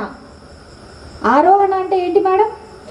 పైకి వెళ్తుంది, గగనాంతస్థ. అవరోహణ అంటే కిందికి వస్తుంది, గంభీర, లోతు, సముద్రం లోపలికి వెళ్ళిందా. అలా ఉండే ఎవరు అమ్మ? గర్విత. అదే పాట, గాన లోలుప. ఇదంతా, ఈ సంసారం అంతా కూడా ఒక పాట. కల్పన రహిత. కల్పన అంటే కల్పించుకోవడం. అమ్మ ఏం కల్పించింది? సృష్టి. ఈ సృష్టి కల్పించింది. ఆ సృష్టి ఆమె కల్పించింది సరే, కానీ ఆ సృష్టి ఇది ఎందుకు నడుస్తుంది అది నేను చెప్తా. ఎప్పుడైనా అది ఎక్కారా మేడం? జైంట్ వీల్ ఎక్కారా? జైంట్ వీల్ ఎక్కినప్పుడు ఆ కింద కూర్చొని ఉంటాడు కదా, మన దగ్గర డబ్బులు తీసుకుంటాడు 20 రూపాయలు తీసుకొని జైంట్ వీల్ ఎక్కించిన తర్వాత స్టార్ట్ చేస్తాడు. ఆ తర్వాత వాడు ఒక టైం పెట్టుకుంటాడు 10 నిమిషాలని. జైంట్ వీల్ ఎక్కిన తర్వాత మన పరిస్థితి ఏంది? లబలబలబలబలబలబల ఆపరా ఆపు, నాకు కడుపులో తిప్పుతున్నాయి, పేగులు వెనక్కి వెళ్తున్నాయి, వాంతి వస్తుంది, తిన్నది బయటకు వస్తుంది, నా జుట్టు వెళ్ళిపోతుంది, ఏదైనా నీకు ఒక్కదానికి అలా అవుతుందమ్మా, మిగతా వాళ్ళందరికీ బాగుంది, ఉండు అందులో పడుండు అంటాడు. 10 నిమిషాల తర్వాత ఆపుతాడు. అర్థమైందా? అలాగే సృష్టి ఆమె ఏం చేస్తుంది? ఒక బటన్ కూడా నొక్కదు, చిటిక కూడా ఇయ్యదు, జస్ట్ సంకల్పం ఇలా అనుకుంటుంది వెరీ న్యాచురల్గా. ఆ తర్వాత మనం ఏం చేస్తాము? వికారాలు. అరే ఈ అబ్బాయి ఎవరో బాగున్నాడే, నాకు భర్తగా అయితే బాగుండు, అయిపోయి పెళ్లి చేసుకున్నారు. పెళ్లి చేసుకుంటే ఒక్కడనే చేసుకున్నారా? పెళ్ళంటే ఏంటి? 2 కుటుంబాలు, కొత్తగా ఒక అత్త వస్తుంది, ఒక ఆడపడుచు వస్తుంది, చేసుకున్న భర్తతో ఒక 3 పిల్లలు, అంటే ఆ కాలంలో ఎక్కువ పిల్లలు, ఇప్పుడు 2 పిల్లలేమో, 1 పిల్లలు. మళ్ళీ పిల్లల మీద ఏమొస్తుంది? ప్రేమ వస్తుంది. ఆ ప్రేమకి ఏం చేస్తారు? జీవితాంతం మీరు వండి పెడుతూ ఉంటారు, వాడు తిని పెడుతూ ఉంటాడు. అక్కడికి ఆగిపోతుందా? పోనీ వాడిని ఆర్మీలోనో ఏదైనా సైన్యంలోనే వేస్తారు, అరే పోరా దేశ సేవ చేయని. ఏం చేస్తారు? బంగారం, పెళ్లి చేసుకో బంగారం, మనవాడిని మనవరాల్ని చూడాలనుంది బంగారం, అయిపోయి ఇంకా నడుస్తూనే ఉంటుంది కథ. ఆ జైంట్ వీల్ వేసినట్టు కుతుక కుతుక కుతుక. మళ్ళీ మనవాళ్ళు మనవరాలు వాళ్ళకి కూడా చీరలు కట్టించాలి, బతుకుంటే పెళ్ళిళ్ళు చూడాలి. ఇంకా వాళ్ళ పై నుంచి చూద్దాం పితృదేవతలు అంతవరకు ఉండగలిగితే. సో ఆమె ఏం చేస్తుంది? ఆ జైంట్ వీల్కి ఫస్ట్ బటన్ వేసినట్టు బటన్ వేస్తుంది. ఆ తర్వాత ఏమవుతుంది? అంతా మన కోరికలే, మన ఆలోచనలే. సో ఇదంతా ఎలా ఉంటుంది? మన మనసు ఆడే ఆట. తర్వాత ఇదంతా అమ్మకుందా? ఆ బటన్ నొక్కినోడు, ఆ జైంట్ వీల్ తిరిగి బటన్ నొక్కినోడు వాడు ఫీల్ అవుతాడా? ఎవడైనా అరిస్తే నొక్కేసి వెళ్ళిపోతాడు, ఆడు ఉండదు కూడా ఉండడు. ఆమె అట్లాగా అరిస్తే ఏం కాదు, 10 నిమిషాల తర్వాత దింపుతాం, అప్పుడు సెట్ అయిపోతుంది. కానీ వాంతి చేసుకుంటే చేసుకోండి ఏం కాదు, వాడికి ఏం సంబంధం ఉండదు. అలాగే కల్పన రహిత చేస్తుంది, కానీ ఆమెకి దీంతో ఏమీ సంబంధం లేదు. నువ్వెందుకు తిరుగుతావు? వాసనలు బాగా తగులుకుంటాయి. వాసనలు, తాగుడు వాసన తగిలితే ఆ ఒక్క వాసనకి మళ్ళీ ఇంకో జన్మ కావాలి తెలుసా? ఆ ఒక్క వాసనకి ఇంకో జన్మ కావాలి. అందుకే ఎప్పుడైనా మళ్ళీ అడుగుతారా? ఏం అడగకండి, వీళ్ళే రావాలి, వీళ్ళే కావాలి, నాకు అది అవ్వాలనుంది, ఇది అవ్వాలనుంది అని ఏ చిన్న ఆశ పెట్టినా ఒక్క చిన్న ఆశకు ఒక జన్మ ఎత్తాలమ్మా. పోనీ ఆ జన్మ ఎత్తి మర్చిపోతారా? లేదు. ఆ జన్మకు మళ్ళీ కొత్త వాసనలు, కొత్త కోరికలు. అది ఎలా ఉంటుందంటే ఇంక నడుస్తూనే ఉంటుంది బండి. ఒక చీరకి 10 చీరలు కదా, ఫస్ట్ 1-2 చీరలు వస్తాయి, ఆ తర్వాత నిండిపోతూనే ఉంటుంది బీరువా. అది కింద పడిపోతుంది కానీ ఎవరికి ఇవ్వదు. పోనీ ఇవ్వండి, జాగా వస్తే మళ్ళీ మీకే కొత్త చీరలు ఏమైనా వస్తాయి. సో ఏదైనా తెచ్చుకొని పెట్టుకుంటే దాన్ని ఫ్లో సైకిల్ అయినా చేయండి, అంటే దాన్ని సర్క్యులేట్ చేయండి.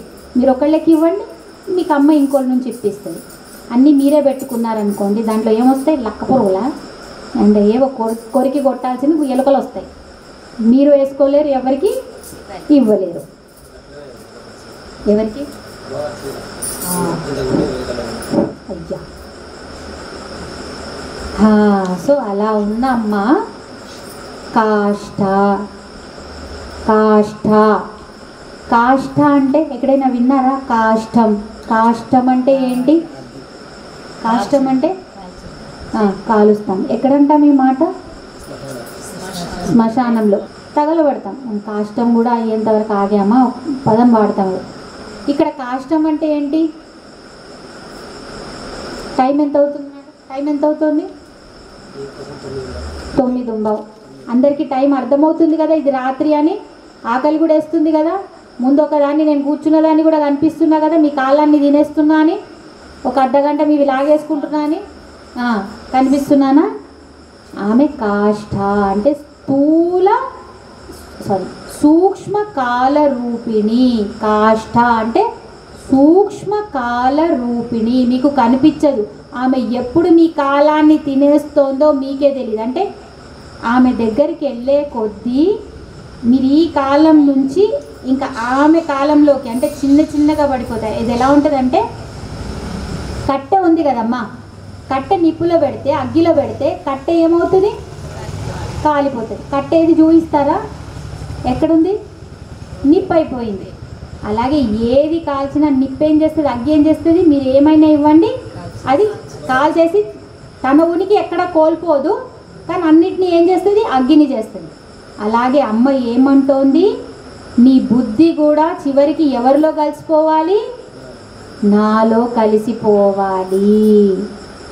ఏ బుద్ధి అయితే వాడి నన్ను తెలుసుకుంటున్నావో చివరికి ఆ బుద్ధి కూడా నాలో కలిసిపోవాలి. అది కాష్ట అంటే ఏకస్థితి. ఇంకా నువ్వు దాన్ని ఎక్కడ మలచలేవు, దాన్ని మార్చలేవు, చెదరలేవు. ఇంకా చెదరకుండా ఉండేది కాష్టం అంటాం కదా. అంతే, ఒకసారి కాలిన తర్వాత ఇంకో కాడి బూడిదైన తర్వాత మళ్ళీ తిరిగి తీసుకురాగలవా?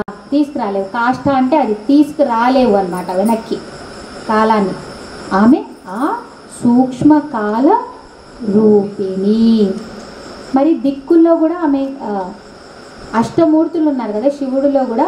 అలాగే ఆకాశానికి ఉన్న శివుడి పేరు భీముడు. ఆకాశం, ఆకాశానికి ఆయన భార్య పేరు కాష్ట అంటే దశదిక్ స్వరూపిణి. మీకు అశుభంలో శుభం ఉందని తెలుసు కదా, అశుభంలో శుభం ఉంది. అలాగే ఇంపర్ఫెక్షన్లో పర్ఫెక్షన్ ఉంది. అలాగే లిమిట్లెస్నెస్లో లిమిట్ ఉంది. అంటే ఆయనేమో సర్వవ్యాపకుడు, ఆయన అనంతుడు. ఆ అనంతుల్లోనే ఆమె ఏం చేస్తుంది? అంతం, ఒక అంతం పెడుతుంది. ఎలా? దిక్కుల రూపంలో. ఈయన అనంతుడు, పట్టలేము. ఇప్పుడు అదే చెప్తున్నా, మీరు ఇక్కడ ల్యాండ్ కొన్నప్పుడు, భూమి కొన్నప్పుడు సంసారం ఎక్కడ పెడతారమ్మా? ఎందుకంటే భూమి ఉంది, ఏది లేదు కదా, అక్కడ గోడలు లేవు, ఏం లేవు. ఏడ పెడతారు మీ సంసారం? మళ్ళీ గోడలు లేపాల్సిందే మీరు. లిమిట్, ఆ లిమిట్ చేస్తే మీరు ఉండగలిగేటట్టు చేసేది అమ్మ. మిమ్మల్ని బట్ట బయలు చేసేవాడు శివుడు.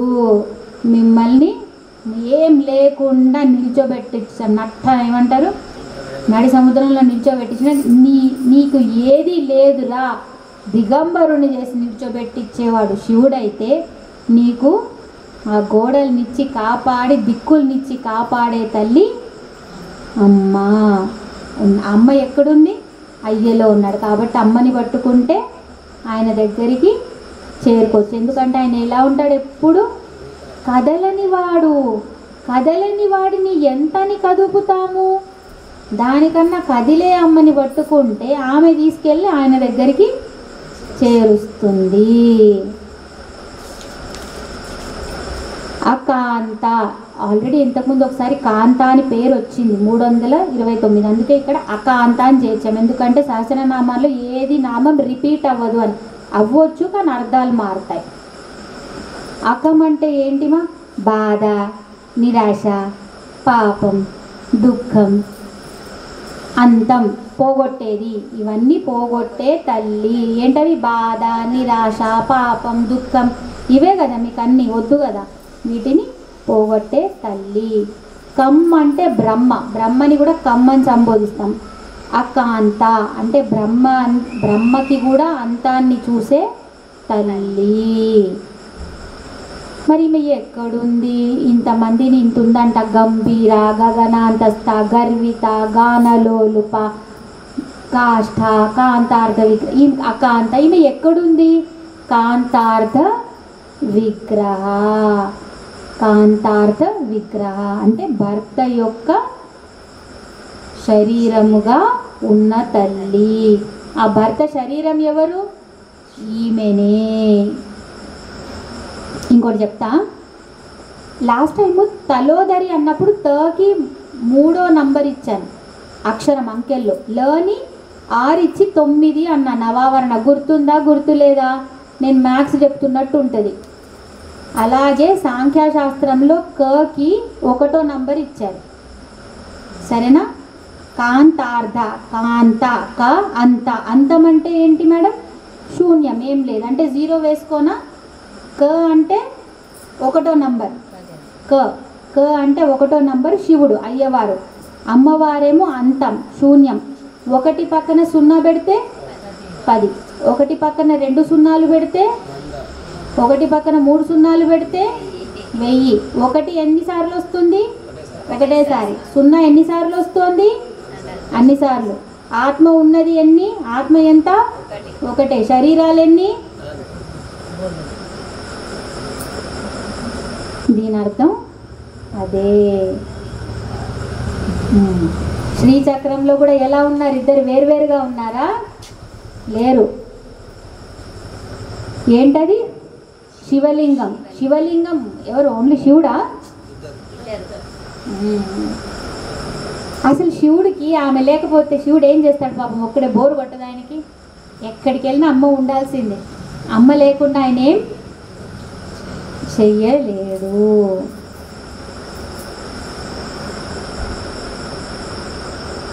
మంత్రంలో కూడా చూడండి, మంత్రం ఓంతో మొదలెడతాం. ఓంకారం ప్రణవ రూపం ఆయన. తర్వాత ఐం, హ్రీం, శ్రీం, క్లీం ఏమైనా పెట్టండి, అన్నీ కూడా ఆ ఈములన్నీ ఎవరు? శక్తి బీజాలన్నీ. మొదలు పెట్టడం ఆయనతోనేమో ఆట. ఎంత ఆడిచ్చాలో మాత్రం చూసుకునేది అమ్మనే. పిల్లలు బాగా ఆడుతూ ఉంటే కొట్టి ఇంటికి తీసుకొచ్చేది ఎవరు? అమ్మనే. కార్యకారణ నిర్ముక్త. ఇన్ని పనులు చేస్తుంది ఈమెకి, కార్యము లేదు కారణము లేదా? కార్యం అంటే ఏంటి? కారణం అంటే ఏంటి? కారణం అంటే ఎందుకు చేస్తున్నాం, కార్యం అంటే చేసే పని. ఈమె సృష్టి చేసింది. ఎందుకు చేసింది? ఆయనకి బుద్ధి పుట్టిందని చేసింది. కానీ ఈమెకి ఇది ఎంత లేదంట. ఎలా చెప్పాను? సేమ్ అదే జైంట్ వీల్లో ఆయన తిప్పి వెళ్ళిపోతాడు చూడండి, అలా. ఆమెకు మాత్రం వీటన్నిటితో సంబంధం లేదు. ఇది ఎలా ఉంటుంది తెలుసా? ఆ ఎంపైర్ కూడా ఉంటారు చూడండి క్రికెట్లో కదా, ఈ 2 టీంలు ఆడుతూ ఉంటాయి. ఎంతసేపు ఆడతాయో తెలియదు. పిచ్చోళ్ళు ఒక బాల్ కొట్టుకుంటారు, దానికి రన్ అంటారు, 4 అంటారు, 6 అంటారు, నో బాల్ అంటారు, వైడ్ అంటారు. ఆ ఎంపైర్ నాకు సంబంధమే లేదన్నట్టు వైడ్, 4, 6, ఓడితే ఓడు, అవుట్ అయితే అవుట్ అవు, ఏది నాకు సంబంధం లేదు. కానీ ఎక్కడ ఉంటాడు? ఫీల్డ్లోనే ఉంటాడు. ఎంపైర్ ఒక్కడే. ఎవరైనా చూసారమ్మా? విరాట్ కోహ్లీ 4 కొడితే స్టేడియంలో ఉన్న వాళ్ళు అందరూ ఏం చేస్తారు? ఎగురుతారు. ఎంపైర్ ఎగురుతాడా? చూసి గమ్మునుంటాడు. అలాగే నీకు ఏ బాధ వచ్చినా, ఏ కష్టం వచ్చినా, ఏం చేసినా అమ్మ ఏమంటది? చూస్తూ ఉంటుంది. ఎందుకంటే బంగారం, నీ వాసనలు, నీ కర్మలు, నేను 4, 6, 2 వైడే చూపిస్తా బంగారం, నేనేం చెయ్యను అంటుంది. అది అర్థమైందా? ఆడే ఉంటుంది ఫీల్డ్లో, ఏడకి కదలదు, మనతోనే ఉంటుంది. కానీ నేనేం చెయ్యనుగా, నేను చూపిస్తా, నువ్వు చేసేదానికి నంబర్లు చూపిస్తా అని కూర్చుంటుంది అన్నమాట. అర్థమైందా? 2 టీములు. ఎవరా 2 టీములు? నీలో వచ్చే సుఖం గెలిచిన టీం, నీలో వచ్చే దుఃఖం ఓడిపోయిన టీం. 2 టీంలు ఎక్కడున్నాయి? నీ ప్లే గ్రౌండ్లోనే ఉన్నాయి. ఆమె థర్డ్ ఎంపైర్. టీములు నీలోనే ఉన్నాయి, ప్లే గ్రౌండ్ నీలోనే ఉంది, థర్డ్ ఎంపైర్ నీలోనే ఉన్నాడు. ఇక బయట ఎందుకు క్రికెట్ చూసేది కదా? బాగుందా? అర్థమైందా? అచ్చపట్లు కొట్టాలి కదా మరి. అది అమ్మయ్య, ఇలా చెప్తుంటే నలుగురు కొడతాను. ఎందుకు అంటే ఇదే అమ్మ జీవితం. చిన్న దాంట్లో కూడా పెద్దది తెలుసుకోవచ్చు, పెద్దదాన్ని కూడా చిన్నగా చేసి చూపించవచ్చు. అర్థమైందా? మనం చిన్న వాటింట్లోంచి ఆమె పెద్ద శక్తిని గుర్తుపడదాం. ఆమె ఉన్న పెద్ద ఆమె ఆమె ఉంది కదా, పరాతత్వాన్ని చిన్నగా చేయొద్దు. కానీ ఈ చిన్న చిన్న వాటిట్లోంచి ఆమె ఎంత శక్తివంతురాలో తెలుసుకున్నాం. అందుకే మన స్థాయికి దిగి మన స్థాయిలో ఆ అమ్మాయి పాపం దింపి ఆమె స్థాయి గురించి మాట్లాడుకున్నాం. ఎందుకంటే ఆమె స్థాయి గురించి చెప్తే అర్థం చేసుకునే స్థాయిలో మనం లేము కాబట్టి. సరేనా? కామకేళి తరంగిత. ఓయమ్మ, కామకేళి తరంగిత. కామం అంటే ఆనందం. కోరికలు బాగా, ఏ కోరిక కావాలి? ఆనందం, అంతే. కేళి అంటే ఆట, లీల. లీల అంటే ఆట. అంటే ఏంటి? మీరు ఆనందంగా ఉంటే ఏం చేస్తారు? ఆట ఆడతారు. అంటే మీరు ఆనందంగా ఉన్నారనే భావం చూపిస్తున్నారు, వ్యక్తీకరణ, ఎక్స్ప్రెషన్. తరంగిత, తరంగాలు ఆగుతాయా? ఒక తరంగం పోతే ఇంకో తరంగం. అంటే తరంగాలు అనంతం. అంటే ఆమె ఆనందాన్ని ఎలా వ్యక్తపరుస్తోంది? అనంతంగా. అంటే ఎప్పుడు ఆగకుండా ఈ సృష్టి నడిపిస్తూనే ఉంది. అది కాదా ఆమె కామకేళి తరంగిత? అది ఎలా చేస్తుంది? కాలచక్రం ఆగిందా? కాలం ఎప్పుడైనా మీరు ఆగారేమో, కాలం ఎవడి కోసం ఆగలేదు. అలా పంచకృత్యాలు రోజు చేయించే పనులు చేస్తూనే ఉంది. అదొకటి. ఇంకోటి మహాకామం. 3 కామాలు ఉంటాయమ్మా. మహాకామం, సాంసారిక కామం, ఇంకోటి యోగ సంబంధం. మహాకామం అంటే ఈ మహాకామం అప్పుడు మన్మధుడు ఇంకా పుట్టలేదు, శివుడికి అనిపించింది. కామేశ్వర ప్రాణనాడి, కామేశ్వర ముఖాలోక కల్పిత శ్రీ గణేశ్వర. ఆ కామేశ్వరుడికి బుద్ధి పుట్టింది ఏకం అనేకం కావాలని. అప్పుడు కామేశ్వరి వచ్చింది, కంచి కామాక్షి, ఆమె వచ్చింది. మన్మధుడు ఇంకా పుట్టలేదు. సాంసారిక కామం ఎవరొచ్చాడు? మన్మధుడు వచ్చాడు. డింగ్ డింగ్ డింగ్ డింగ్. మన్మధుడు ఎవరికి కనిపిస్తాడు? రతిదేవికి ఒక్కదానికి.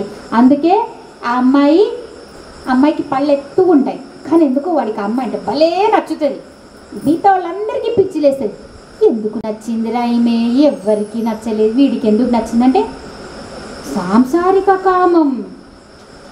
వీడికి ఇప్పుడు ఆ టైంలో ఆ అమ్మాయి ఎత్తుపళ్ళున్నా పర్లేదు, కానీ ఆమెలో ఏదో కనిపించి నచ్చకపోతే, వీళ్ళకి పెళ్ళి కాకపోతే, వీళ్ళిద్దరి కర్మని నేను ఒక దగ్గరే కూర్చోబెట్టించి, ఒక ఇంట్లోనే కూర్చోబెట్టించి ఎట్లా తీర్చాలి? వీళ్ళిద్దరిని దగ్గరికి తెప్పియాలా? సో ఆ టైంలో ఏం పెడుతుంది? మోహం, కామం. నిజంగా చెప్పండి, ఒకళ్ళు నచ్చిన వాళ్ళు ఇంకొకళ్ళకి అస్సలు నచ్చరు కదా. కానీ ఒకడికి వాళ్ళే జీవితం అనిపిస్తుంది, వాళ్ళే సర్వస్వం అనిపిస్తుంది. ఏం చేస్తుంది ఆమె? ఆ ఒక్క క్వాలిటీని పైకి లేపి వాళ్ళు ఉన్న మిగతా చెడు అన్నిటిని తీసుకిందేసేస్తారు. ఆ ఒక్కటి పట్టుకొని దాంట్లోనే మోహం. నాకు కావాలి కావాలి కావాలి. ఎందుకు పెడుతుంది ఇది కావాలి కావాలని? అందరి వైపు పెట్టవచ్చు కదా, అది ఒక్కళ్ళ వైపు ఎందుకు పెడుతుంది? ఆమె ఆ కర్మశేషాన్ని అలా పోగొడుతోంది. ఒక్కడి మీదే కోపం ఎందుకు ఉంటుంది? ఒక్కడి మీదే ప్రేమ ఎందుకు ఉంటుంది? ఒక్కడి మీదే ద్వేషం ఎందుకు ఉంటుంది? ఒక్కడి మీదే తెలియని నీకు ఒక ఆత్మీయత భావం ఎందుకు ఉంటుంది? ఇవెక్కడో నీ లెక్కలుంటాయి, నీ కర్మలు, నీ వాసనలు. ఆ లెక్క ఆమె లెక్కపత్రం అటు నుంచి ఇటు అస్సలు తగ్గనియదు, తప్పు అవ్వదు. ఆ లెక్కపత్రం ఆమె రాసినంత లాజికల్గా అడ్మినిస్ట్రేషన్ మనం ఎవరేం చేయలేం తెలుసా. ఎవరిని ఎప్పుడు ఎలా కలపాలి, ఎంతసేపు కలవాలి, ఎలా విడగొట్టాలి, ఏ స్థితిలో కలపాలి, మొత్తం ఆమె దగ్గర ఉన్నంత చిట్టా మన ఇంకెవరి దగ్గర ఉండదు.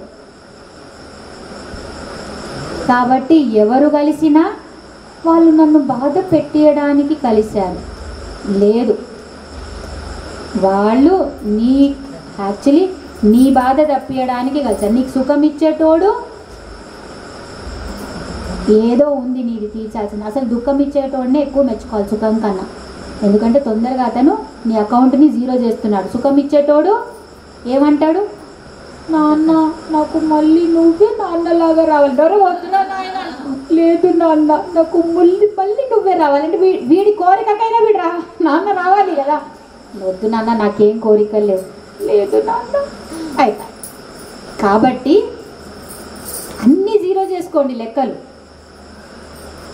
ఇచ్చేటోళ్ళు ఉండొద్దు, తీసుకునేటోళ్ళు ఉండొద్దు. సో అప్పుడప్పుడు ఏం చేయాలి? మనకి ఇష్టమైన వాళ్ళ మీద కూడా ఏం చేయాలి? కోపడాలి. అబ్బచ్చి ఇవి నాకు వద్దు అనిపించాలి. కావాలి కావాలి అన్నావు అనుకో, సరే అయ్యో మన్మధుడు వచ్చాడా మరెలా? ఇప్పుడు యోగ సంబంధమైన కామం ఇక్కడ ఏమవుతుంది, ఆ కామం కూడా నశిస్తుంది. ఇక్కడ మన్మధుడు భస్మం అయిపోయాడు. మన్మధుడు భస్మమైనప్పుడు నీలో ఉన్న శివపార్వతులు కలవడం మొదలవుతారు. వాళ్ళెవరు? కుండలిని. సో ముందు ఏమైంది, ఆ శివుడు పార్వతి సృష్టి చేశారు, అది మహాకామం. ఆ సృష్టి చేసిన దానికి మనం వచ్చాం, మనం ప్రతి సృష్టి చేయాలి కదా, కాబట్టి సాంసారిక కామం. నువ్వు ఎన్ని రోజులు సృష్టి చేస్తూ ఉంటావు, తగ్గు ఆగాలి కదా. అప్పుడు ఏమవుతుంది, మనలో ఉన్న మన్మధుడు భస్మం అవుతాడు. అంటే నీకు కోరికలే లేకుండా అయిపోతాయి. కోరికలు లేని స్థితి ఏంటి, మోక్ష స్థితే కదా. నీలో కుండలిని జాగృతం అవుతుంది, నీలో ఉన్న శివపార్వతులని మళ్ళీ తిరిగి నువ్వు కలుపుతావు.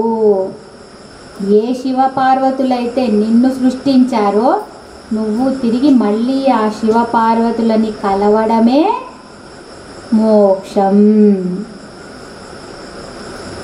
అదే ఆత్మవిద్య, మహావిద్య, శ్రీ విద్య. కనక తాటంక. ఇంత లోకం చేసిన ఆమె అంట, ఆ కథలని అమ్మ మాత్రం ఏం చేసుకుంది, కనక్ కనక తాటంక. కనక్ అంటే ప్రకాశించు, కనక అంటే కనకం బంగారం, తాటంక అంటే తాటంక యుగళీభూత తపనోడుప మండల. అమ్మవారివి తాటంకాలు. ఏం పెట్టుకుంది, సూర్యుడిని ఇటు చంద్రుణ్ణి పెట్టుకుంది కదా. పెట్టుకొని ఏం చేస్తుంది, లోకాన్నంతా ఆడిస్తుంది. సరేనా. కనక్ అంటే ప్రకాశించు. ఏం ప్రకాశిస్తుందమ్మా, లైట్. అలా ప్రకాశించేది ఎవరు, సూర్యుడు. సూర్యుడి నుంచే మీకు గ్రహాలు వస్తాయి, తారలు వస్తాయి. అలా ఒక సృష్టి చేసిందా, అక్కడ ఒకటైపోయింది. తాటంకాలు ఏం చేస్తాయి, కదిలితే ఏమొస్తుంది, సౌండ్. సో శబ్దం నుంచి ఇంకోటి చేసింది ఏంటంట, ఓంకారం, ప్రణవం, సృష్టి. ఇలా 2 రకాలుగా సృష్టి చేసిన తల్లి. శబ్దం నుంచి ఒక సృష్టి వచ్చింది, వెలుగు అయ్యింది. శబ్దమే వెలుగు. ఇదే శబ్దం వెలుగు అవుతుంది ఎక్కడ చెప్పండి, మంత్రం తీసుకున్నప్పుడు, అది ఫస్ట్ తీసుకున్నప్పుడు శబ్ద రూపంలాగానే ఉంటుంది. ఆ తర్వాత ఏమవుతుంది, దేవత. ఒక్కసారి ఆ దేవత అనుగ్రహం దొరికితే అదే ప్రకాశం, వెలుగు. అదే అమ్మవారి రూపం. అదంతా కూడా దైవికమైన రూపం తీసుకుంటుంది, ప్రకాశం. ఇదంతా మనకు అర్థం కావట్లేదు అంటే అమ్మ ఏం చేస్తుంది, లీలా విగ్రహ రూపిణి. విగ్రహం అంటే పూర్తిగా గ్రహించింది, అంటే పూర్తిగా దాన్ని తీసేసుకుంది. ఏం తీసుకుంది, ఈ సర్వవ్యాపకం, గంభీర, గగనాంతస్థ, గానలోలుప, అంటే ఇంత వ్యాపించి ఉన్న తల్లి అంతా కూడా ఒక విగ్రహంలో తనని తాను నిక్షిప్తం చేసుకుంది, ధరించింది. లీల అంటే ఏంటి, అది కూడా ఆమె లీలనే. లీల అంటే ఏంటి, పేరు. మనకి ఏదైతే కష్టం అనిపిస్తుందో ఆమెకు అది సునాయాసంగా చేయగలుగుతుంది. పూతన పాలు కృష్ణుడు తాగాడా, ఆ పాలు తాగి పూతనని చంపేశాడా, ఆమె అప్పుడు పెద్ద రాక్షసి అయ్యిందా. అసలు ఆయన లీల అక్కడి నుంచి మొదలైంది. ఇంకెవరైనా పాలు తాగి అట్లా చంపగలరా ఒక రాక్షసిని, ఆమె పాలు తాగితేనే చచ్చిపోతూనే. లీల కాదు, ఇంకెవడైనా అసలు ఆ పూతనని ఎక్కగలిగాడా, అంత పెద్దగా రాక్షస రూపం ధరించినప్పుడు. లీల. ఎవరికైతే కష్టమో అమ్మకి కష్టం కాదు, అదే లీల. గోవర్ధన పర్వతం మీరు లేపుతారా, మనం ఇది వేరే దానికే పనికొస్తుంది, మనది ఇంతే. అక్కడ ఆయన లీల. ఏదైతే నీకు కష్టం అక్కడ వాళ్ళకి కాదు. ఇంకోటి ఏంటంటే తను మాత్రమే చేయగలిగేది, స్వతంత్రంగా తనొక్కతే చెయ్యగలిగేది. మనం అలా ధరించగలమా, ఆమె మారలేదా అమ్మ? ఇక్కడ ముందు నుంచి ఉన్నవాళ్ళు ఇప్పటికీ ఆమె మారలేదా? ఆ విగ్రహమే ఎంత మారిందో ముందు నుంచి ఉన్న వాళ్ళకి తెలుసు. ఇంకా ఇంతకన్నా ఏం చెప్పగలను ఇక్కడ కూర్చొని నేను. అజ అంటే పుట్టుక లేనిది, క్షయ వినిర్ముక్త. నువ్వు పుడితే సస్తావు, పుట్టుకే లేదు. క్షయం అంటే నశించడం, క్షీణించడం. క్షయ వినిర్ముక్త, పుట్టడం లేదు, చావు లేని తల్లి. ఎలా ఉంది? ముగ్ధ. ముగ్ధ అంటే ఎలా? ముగ్ధ అంటే ఎవరంటే నిత్య యవ్వన తరుణి, అంటే లేత వయసు ఉంటుంది చూడండి, బాగా అందంగా ఉంటుంది, ప్రసన్నంగా ఉంటుంది, చాలా ఆహ్లాదంగా ఉంటుంది. కానీ ఇంకా మన్మథ వికారాలు ఏం రాలేదు, ఆ వికారాలు రాని స్థితి. సో అమ్మ అలాంటిదన్నమాట, ముగ్ధ అలాంటి రూపంలో ఉంటుంది. అంటే అక్కడ ఆ టైంలో వాళ్ళకి రాగాలు ద్వేషాలు ఉండవు, చాలా మనోహరంగా, సౌందర్యంగా, ప్రసన్నంగా, ప్రశాంతత. అంటే వాళ్ళు మాట్లాడేది కూడా ఎంత మాట్లాడతారు తెలుసా? నాలాగా లొడలొడ మాట్లాడరు, ఎంత మాట్లాడాలో అంతే మాట్లాడతారు. అసలు అమ్మ లీలా విగ్రహ రూపిణి లక్షణాలు ఇవన్నీ చెప్తున్నారు. అంటే అమ్మకి చావు లేదు, అమ్మకి పుట్టుక లేదు, అమ్మ ఎప్పుడు నిత్య యవ్వన. మన వయసు తరుగుతుంది, ఆ విగ్రహం వయసు తరుగుతోందా? ఎప్పుడు పుట్టింది అంటే మేము శంకుస్థాపన చేసినప్పుడా? ఎప్పుడు పోతుంది? మేము పూజలు ఆపేసినప్పుడా? రోజు రోజుకి అమ్మకి ఏమైనా వయసు తగ్గడం పెరగడం ఉందా? సో ఏం చెప్తుంది? ఆ లీలా విగ్రహ ధారిణి యొక్క లక్షణాలు ఇవన్నమాట. అమ్మ ఇలా ఉంటుంది అని. క్షిప్ర ప్రసాదిని. క్షిప్ర అంటే తొందరగా, శీఘ్రంగా ఇస్తుందంట. ఎవరికి ఇస్తుంది? వాళ్ళ ఉపాసకులకి ఇస్తుంది. ఏమిస్తుంది? నువ్వు కోరిన కోరికలు తీరుస్తుంది, ఆమె వైపు తిప్పుకుంటుంది, లాక్కుంటుంది. మోక్షం నీకేం కావాలో అది కూడా ఇచ్చే తల్లి. ఎవరికి ఇస్తుంది? ఎవరైతే ఆమె వైపు అంతర్ముఖులు అవుతారో అందరికి ఇస్తుందా ఏమి? ఆశ, దోశ, అప్పడం, వడ కదా, ఇక్కడ కూర్చున్న వాళ్ళకి ఇస్తుంది. అందరికీ పోయి ఇస్తామా ఏమి కదా? ఇక్కడ ప్రసాదం ఎవరికి వస్తుంది? క్షిప్ర ప్రసాదిని. సో ఎవరికి ఇస్తుంది ప్రసాదం? తొందరగా ఇక్కడ కూర్చున్న వాళ్ళకి. అంటే ఇక్కడ కూర్చున్న వాళ్ళు ఎవరు కూర్చున్నారు? ఆమె వైపు తిరిగి కూర్చున్నారు, అంటే అంతర్ముఖులు. మీరు ఆమె వైపు తిరగండి, ఆమె ఇవ్వాల్సినవన్నీ ఇలా చకచకా ఇస్తుంది. అందుకే రేపు నేను 4 అబద్ధాలు చెప్తాను, 3 ఇబ్బంది పెడతాను, 4 చివాట్లు పెడతాను, అయినా అమ్మా అని స్తోత్రాలు వాడితే ఇచ్చేస్తుంది ఆ క్షిప్రప్రసాదిని. అప్పుడు ఎవరు వస్తారు? విశ్వసాక్షిని, సూర్యచంద్రుల్ని పంపిస్తుంది, వీళ్ళ ఖాతా ఓపెన్ చేయరా అని. అప్పుడు ఏం చేస్తుంది? దండ. ఓం శ్రీమాత్రే నమః.